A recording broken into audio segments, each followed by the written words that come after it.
안녕하세요. 오늘도 사연살롱을 찾아주셔서 감사합니다. 40대 여성이에요. 90년대 메가히트곡 중에 핑계라는 노래가 있었어요. 당시 중학생이던 저는 물론 누구나 흥얼거리며 입에 달고 살던 노래죠. 내게 그런 핑계 대지 마. 입장 바꿔 생각을 해봐. 네가 지금 나라면 넌 웃을 수 있니? 한때는 이 가사가 정말 제 심정을 고스란히 전해주는 것 같았어요. 그래서 들려주고 싶었죠. 바로 손아래 동서한테요. 동서는 저보다 나이는 2살 아래지만 직장에서는 제 직속 상사였어요. 저와는 성격이 완전 정반대라서 회사에서도 껄끄러운 관계인데 시댁에서까지 얼굴을 맞대고 살아야 하니 정말 죽을 맛이었죠. 이럴 줄 알았다면 아버님을 따라 2사람 결혼을 결사반대하는 건데 그놈의 명품백이 뭐라고 제 영혼을 팔아버렸지 뭐예요. 김대리, 아니 앞으로는 형님이라고 불러야겠죠? 이거 별건 아닌데요. 지난번 프랑스 출장 때 하나 샀어요. 보는 순간 형님 생각이 나지 뭐예요. 형님이 피부도 희고 팔다리가 길어서 이런 거 하나 팔에 걸치면 정말 잘 어울릴 것 같더라고요. 별뜻 없으니까 받아주세요. 그날 그걸 받지 말았어야 했는데 그 백이 쥐약인 걸 알기에 속으로는 절대 받지 말자 다짐을 했음에도 이놈의 궁상맞은 손이 불쑥 앞으로 나가는 바람에 어쩌겠어요. 그대로 덥석 받아먹고 말았죠. 먹은 놈은 먹인 놈한테 꿀린다는 인간사 불변의 법칙 그대로 결국 저는 시동생 결혼에 반대는커녕 발바닥에 땀이 나도록 시댁을 드나들며 동서 PR에 앞장서야 했어요. 이런 저를 보고 주위에선 호인이다 뭐다 떠들어댔지만 호인은 개뿔. 김중배의 다이아몬드에 사랑을 배신한 심순의 뺨치는 속물일 뿐이었죠. 저도 알아요. 제가 멍청했다는 걸. 그리고 그 결과는 바로 나타나더군요. 식을 올리고 신혼여행에서 돌아오던 그날부터 동서는 본색을 드러냈거든요. 어른들 앞이니 형님이라고 부를게요. 그런데 그건 아시죠? 직장에선 직급이 우선이라는 거. 우리 장소에 맞게 행동하자고요. 보자마자 요지랄을 하는데 아우 제 발등을 찍고 싶더라니까요. 그제야 현실 자각이 되더라고요. 아, 회사에서 3년을 내리당하고도 내가 정신 못 차렸구나 하고 말이죠. 제가 이러는 데는 이유가 있어요. 저희 동서가 어떤 사람이냐면요. 회사에서는 천의 얼굴을 가진 마녀로 불리는 여자였어요. 인물, 스펙, 집안, 학벌까지 뭐 하나 빠지지 않는 여자로 남자 동기도 제치고 초고속 승진을 한 능력자죠. 근데 그 능력이란 게 좀 다른 의미의 능력이었죠. 네 거도 내 거, 내 거는 당연히 내 거 라는 심보로 부하 직원의 성과를 자기 걸로 만드는 데 일가견이 있는 사람이거든요. 그러니 같이 일해본 아랫사람들 중에 동서를 좋아하는 사람이 없었어요. 반면 윗사람들은 아주 좋아하더라고요. 뭘 맡겨도 성과를 내는 인재라나요? 뺏는 것도 능력이라면 인재는 인재죠. 암튼 저 역시 동서한테 3년 넘게 핏발린 입장으로서 동서의 시댁 입성에 걱정이 앞서긴 했어요. 남편은 이런 저를 보고 윗사람으로서 속 좁게 굴지 말라고 하는데요. 자기가 제 처지였다면 모르긴 해도 더했으면 더했지 덜하진 않았을걸요. 아무튼 동서의 이런 남다른 능력은 시댁에서도 십분 발휘됐어요.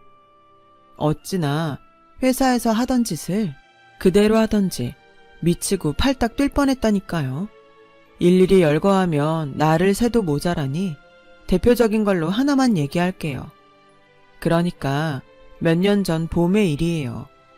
어머님 생신을 맞아서 온 가족이 모여 저녁을 먹기로 했어요. 이름 있는 한식당에 모일까 하다가 아버님이 발을 다치시는 바람에 그냥 집에 모여서 먹기로 했죠. 동서는 시집와서 처음 맞는 어머님 생신이라 제가 기띔을 해준 상태였죠. 그런데 생신 전날 갑자기 그날 출장에 잡혀서 참석 못하겠다고 하지 뭐예요. 내내 아무 말 없더니 말이에요. 그래서 제가 한마디 했죠. 동서, 출장은 꼭 내일이 아니어도 되잖아. 다른 직원을 보내도 되는 일인데 굳이 동서가 가는 이유가 뭐야? 그러지 말고 출장 좀 미뤄봐. 그랬더니 정색을 하며 그러더라고요. 이봐요, 김대리. 여긴 직장이에요. 내가 장소에 맞게 행동하자고 했죠? 도대체 몇 번을 말해야 알아들어요? 사람이 개념이 없는 거야, 머리가 딸리는 거야. 개념 좀 갖고 사세요. 그리고 직장 상사 출장 일정을 왜 김대리가 이래라 저래라 참견입니까? 주제 넘게 참견 말고 당신 일이나 해요. 대리 주제에 감히 어디서 참견이야? 생각 같아선 주먹이라도 날리고 싶은 심정이었지만 지금 낮은 게 죄다 생각하며 꾹 참고 버텼어요. 그런데 웃긴 건 그 다음이었어요. 미리 전날 시장을 받아가 고기며 생선 손질까지 해놓은 저는 회사에 반차를 내고 일찍 시댁에 와서 음식 준비를 시작했어요. 혼자서 이리 뛰고 저리 뛰면서 음식 준비를 마치고는 다들 식탁에 둘러 앉았는데 그때 동서가 어머님께 전화를 했더라고요. 미리 고액 현금 선물을 시동생 편에 보낸 터라 어머님은 시종일관 밝은 표정으로 통화를 하셨어요. 하지만 통화를 마치시고는 얼굴을 붉히시며 제게 그러시더라고요. 얘, 너는 지금 밥이 넘어가니? 작은 애는 너 때문에 부산까지 출장을 가선 밥도 못 먹고 생고생이라는데 어쩜 그렇게 철딱서니가 없니? 어머님이 느닷없는 말에 황당한 저는 그게 무슨 말씀이냐고 물었어요. 몰라 묻니? 네가 일처리를 잘못하는 바람에 작은 애가 그거 수습하느라 출장 간 거라던데 사람이 염치가 있어야지. 아무리 네가 집에서 손윗사람이라도 그렇지 네 잘못을 왜 엄한 사람한테 떠넘겨? 그가 몰랐는데 너 아주 나쁜 습관이 있구나. 작은 애 올라오면 당장 가서 사과해. 손윗사람이 본이 되지는 못할 망정 어떻게 아랫사람한테 책임을 떠넘겨?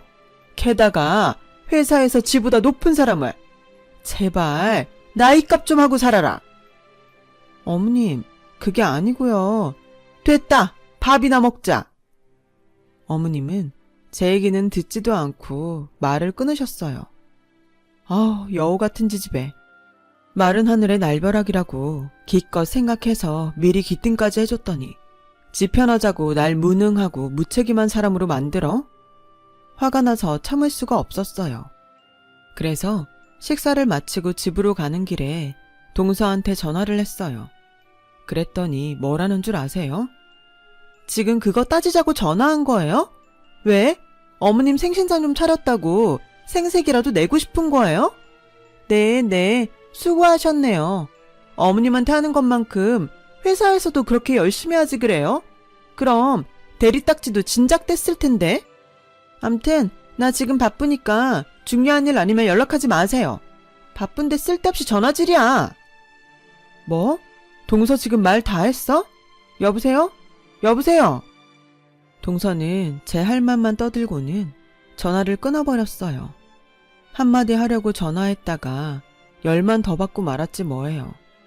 이런 제 모습을 보고 남편은 피식대며 웃기만 하더라고요. 그 모습에 자존심도 상하고 우라가 치밀어서 눈물이 다 나더라고요.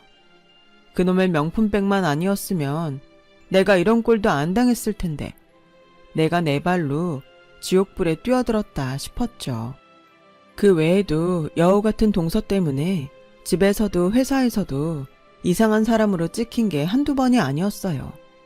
하지만 시동생은 물론 어머님과 제 남편까지 동서의 값비싼 선물에 넘어가선 지난 5년간 지방 경조사 다 챙겨가며 며느리 노릇해온 저를 나몰라라 했어요.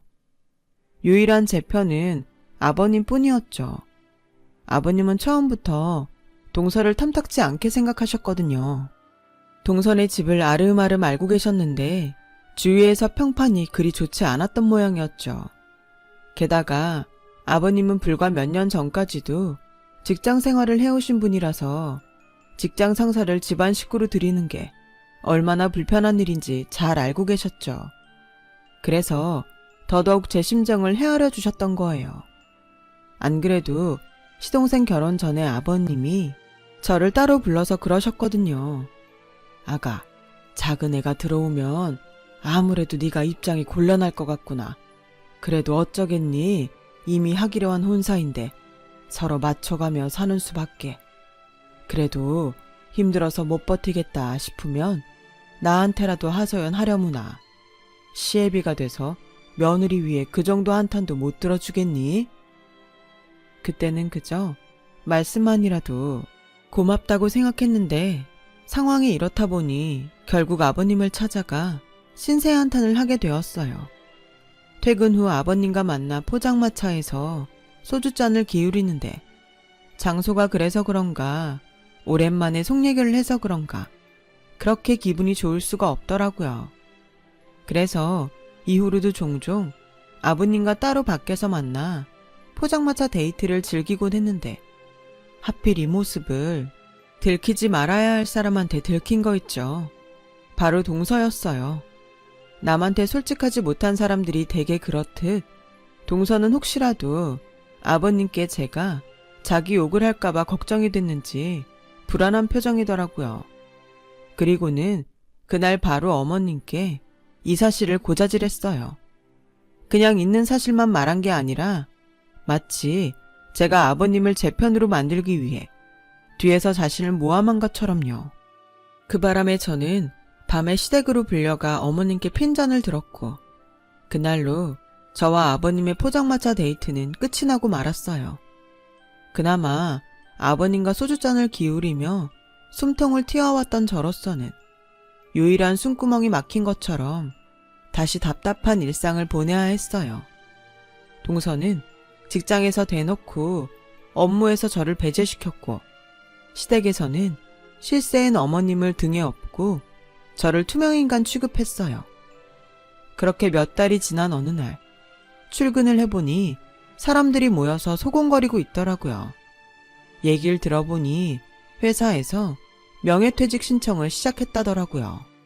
안 그래도 동서랑 사이가 안 좋아서 고과 점수가 나빴던 저로서는 가장 위태로운 처지였어요. 전공을 바꾸느라 대학을 2번이나 다녔던 저는 동기들보다 사회생활도 늦게 시작해서 직장생활을 한 경력이 상대적으로 짧았어요. 나이는 40대지만 남들보다 5년가량 뒤처진 셈이니까요. 그래서 직급도 나이에 비해 낮았는데 그나마 이젠 직장마저 잃게 될 판이었죠. 회사에 칼바람이 불었다는 소식이 퍼지자 사무실 안은 평소와 달리 정적이 감돌았어요. 들뜬 얼굴은 오직 동서뿐이었죠.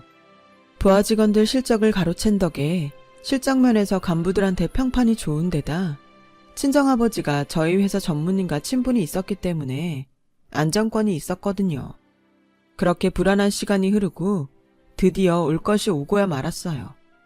제가 저희 부서 1순위로 명예퇴직 명단에 올랐다는 얘기를 들었거든요. 막막한 제 심정과 달리 동서는 활짝 핀 얼굴로 마치 축제에 온 사람처럼 제게 그 사실을 전해주었어요.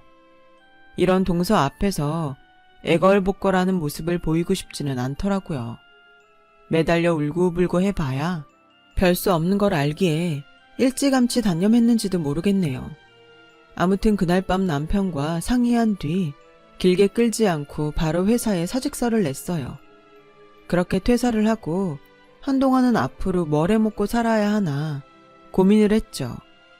그랬더니 하루는 시어머님이 동서와 함께 집에 찾아왔더라고요. 너 하는 꼴 보고 진작 알아봤다. 오죽하면 그 나이에 회사에서 잘리니? 네 동서를 봐라. 이런 와중에도 이번에 승진까지 했더라. 그 나이에 취직도 힘들 텐데 앞으로 뭘 먹고 살려고 그래? 설마 내 아들 등골 빼먹고 살 생각은 아니지? 정 안 되면 식당 설거지를 하니 있어도 절대 집에서 놀 생각은 하지도 마라. 사지 60 멀쩡한데 놀긴 왜 놀아? 누가 논대요. 다시 일할 겁니다. 어머님, 저 퇴사한 지 일주일도 안 됐어요.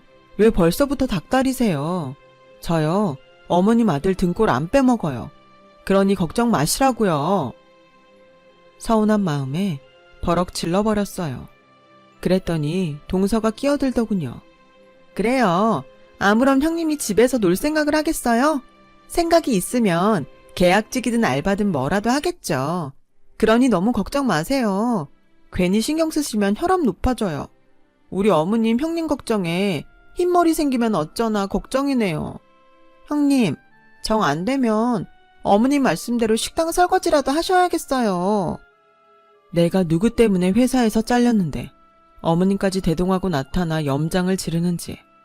안 그래도 복잡한 머리가 도끼로 찍은 것처럼 지끈거렸어요.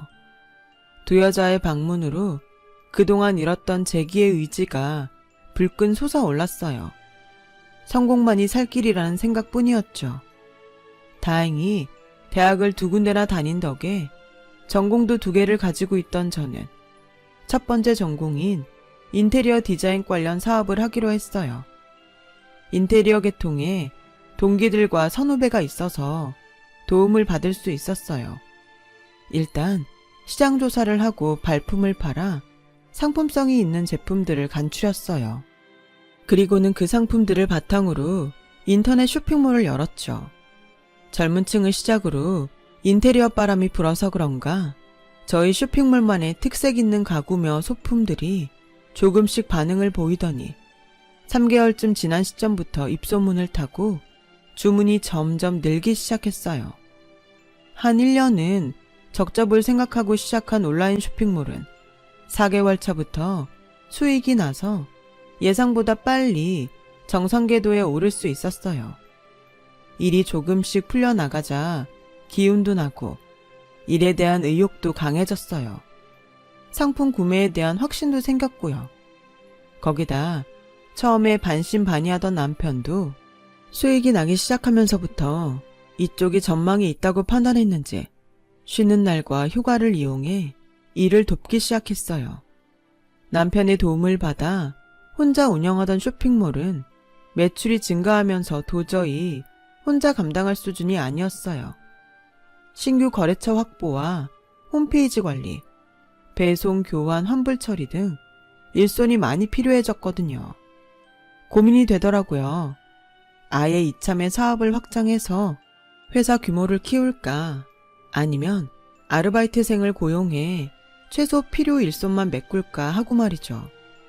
제 고민을 들은 남편은 적게 먹고 적게 싸는 게 안전하다며 사업 확장을 반대했어요.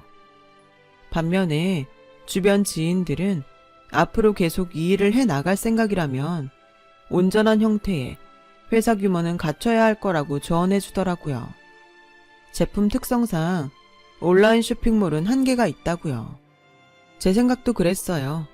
소품 판매 정도로 그친다면 값싼 대형 온라인 쇼핑몰에 밀리는 건 시간 문제였으니까요. 그러던 차에 명절이라 시댁에 방문했는데 어머님이 그러시더라고요. 남편한테 제 얘기를 들으셨는지 대뜸 네가 하면 뭘 얼마나 한다고 확장을 하겠다고 설치니? 사업은 아무나 하는 줄 아니? 돈 안 까먹는 것만도 다행이다 생각하고 하던 일이나 해. 욕심이 과하면 화를 부른다. 그래요 형님. 형님처럼 일머리 없는 사람이 괜히 일 크게 벌이다가는 아주버님 월급까지 까먹는 거 시간 문제예요. 송충이는 솔잎을 먹고 살아야죠. 안 그래요? 돈 안 까먹는 것만도 감지덕지로 생각하세요. 때리는 시어미보다 말리는 시누이가 더 밉다고 동서가 그 짝이었어요. 그런데 이상하죠. 어머님이랑 동서가 나서서 말리니까 더 해야겠다는 생각이 들지 뭐예요. 어떻게든 성공해서 두 인간 코를 납작하게 만들어줘야겠다 생각했죠. 그래서 은행 대출까지 받아 사업 확장을 했어요. 결정을 하기까지는 고민이 됐지만 막상 정하고 나니 오히려 마음도 편하더라고요. 먼저 동남아 여행 중에 제 눈길을 끌었던 가구와 인테리어 제품들이 생각나 해외 사업부를 개설했어요. 베트남과 인도네시아 등지에서 라탄 가구와 소품 등을 수입하려고요. 마침 TV에 유명 연예인집이 나왔는데 그 집 인테리어가 동남아 리조트 분위기여서 그 프로를 본 사람들이 저희 쇼핑몰에 주문을 하기 시작했어요. 그렇게 입소문을 타기 시작해 이후 모던 미드 센추리 인테리어가 붐을 타면서 연속 대박 행진을 이어갔어요. 그러자 하루아침에 회사에서 잘리고 바닥으로 떨어졌던 자존감도 회복되고 전보다 자신감도 생겼어요. 제 수입으로 아파트도 사고 차도 바꾸자 사업 확장을 만료했던 남편도 저를 다른 눈으로 보기 시작했어요. 솔직히 당신이 이렇게까지 잘해낼 줄은 몰랐어. 한두 해 하다가 다시 일자리를 찾아 나서지 않을까 했거든. 힘들 때 힘이 돼주지 못해서 미안해. 그동안 마음고생 많았지. 무엇보다 당신이 잘난 재수씨 때문에 기죽어 사는 꼴 안 봐서 특히 좋아. 그동안 말은 안 했지만 내 와이프가 직장 상사 모시고 사는 것 같아서 마음이 안 좋았거든. 알고 보니 아버님과 저의 포장마차 데이트를 계획한 게 남편이더라고요. 아버님이 그러시는데 하루는 남편이 전화를 해선 이 사람 이러다간 화병 걸리겠다고 포장마차에서 술이라도 한잔하면서 마음 좀 달래달라고 했다더라고요. 둔한 공 같은 남자인 줄 알았더니 제 마음을 누구보다 잘 아는 여우 같은 남자였던 거 있죠. 몰랐는데 저는 일도 사랑도 성공한 여자였더라고요. 그런데 이게 끝이 아니었어요. 9회 말 역전 기회가 남아있었거든요. 영업파트에 결혼이 생겨서 직원 모집 공고를 냈는데 지원서를 검토하다 보니 낯익은 얼굴이 보이지 뭐예요. 그래서 당장 면접 날짜를 잡았어요. 드디어 면접 시간이 돼서 지원자가 회의실로 들어왔어요. 안녕하세요. 김아람입니다. 형님이 여긴 어떻게?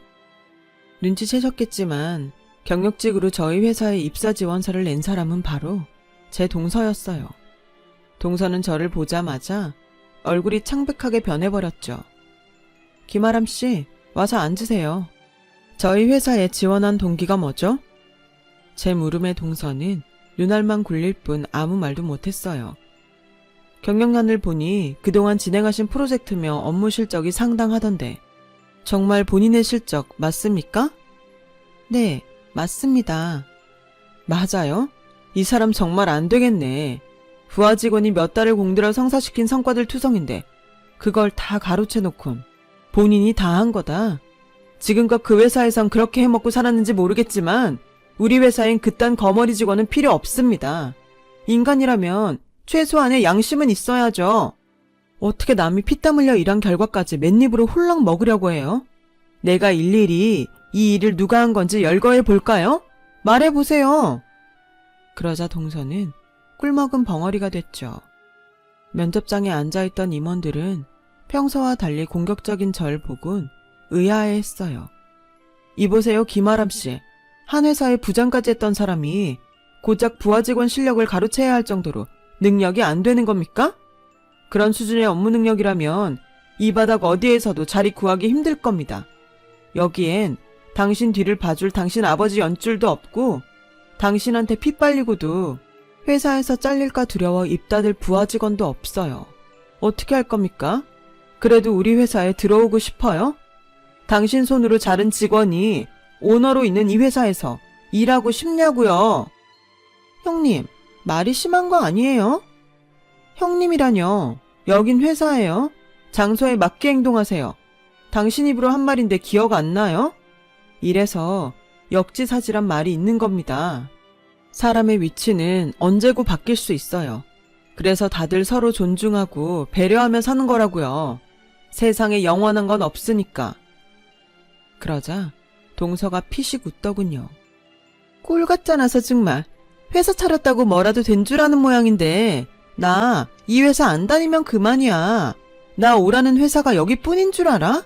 미안하지만 이 회사는 내가 거절이야. 그래도 되겠어요? 당장 돈 급한 거 아니었어요? 내가 알기론 입사 지원서 놓은 곳마다 다 떨어진 걸로 아는데 그쪽 빽이던 친정아버지가 자금 횡령에 금품 수수, 비리 청탁으로 구치소에 수감 중이라면서요. 이미 소문이 날 대로 다 나서 대기업엔 원서도 못 넣고 중소기업이나 스타트 기업에서 원서 넣고 다닌다는 소문 쫙 퍼졌던데? 괜찮겠어요? 그쪽은 워낙 실력이 없어서 아버지 백 아니면 힘들잖아요. 안 그래요? 이 이력서만 봐도 그래요. 그쪽이 낸 실적은 하나도 없고 죄다 부친백으로 거저 얻거나 부하 직원 성과 가르친 것 뿐이던데 이 수준으로 어떻게 취직을 해요? 그것도 경력직으로. 창피하지 않아요? 그동안 이따위를 살아놓곤 그런 게 잘난 척했던 겁니까? 인생 그따위를 사는 거 아닙니다. 당신이 지은 죄 결국 당신한테 되돌아오는 거라고요. 뭐 우리 회사에서 일할 생각 없다고 하니 시간 낭비할 필요 없겠네요. 가보세요. 불합격입니다. 저는 할 말만 남기곤 그대로 회의실을 나와버렸어요. 동서는 저에 대한 분노와 수치심에 부르르 떨고 있었죠. 제 방으로 돌아온 저는 그제야 그간 쌓였던 채증이 한 방에 날아간 것처럼 홀가분했어요. 그래서 끝날 때까지 끝난 게 아니란 말이 나왔나 봐요. 회사에서 잘리고 내 인생도 끝이 났다 생각했는데 이렇게 9회 말 역전 홈런을 날리게 될 줄 누가 알았겠어요. 게다가 그날 이후 시댁에선 많은 변화가 생겼어요.